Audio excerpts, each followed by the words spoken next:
कराची में सिंध के वॾे वज़ीर सैयद मुराद अली शाह आलमी बैंक के आला सतही वफ़द से मुलाकात कई। मुलाकात में आलमी बैंक जो डायरेक्टर ॾखण एशिया मिस्टर जॉन ए रोम वफ़द की अगवानी करे रहियो हुयो। सिंध के वॾे वज़ीर सां गॾु सूबाई वज़ीरनि, सलाहकारनि, चीफ सेक्रेटरी, चेयरमैन PND ऐं लाॻापियल सेक्रेटरियुनि शिरकत कई। मुलाकात में मुख़्तलिफ़ मनसूबनि ते अॻुभराई ते गौर वीचार कयो वियो।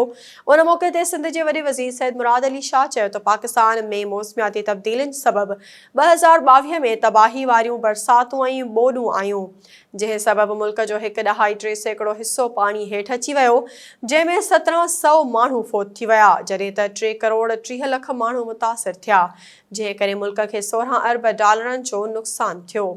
उन मौक़े ते वर्ल्ड बैंक जे अमलदारनि जो चवणु हो त पाकिस्तान में ॿोॾि सबबि 8.4 खां 9.1 मिलियन माण्हू गुरबत जो शिकार थींदा।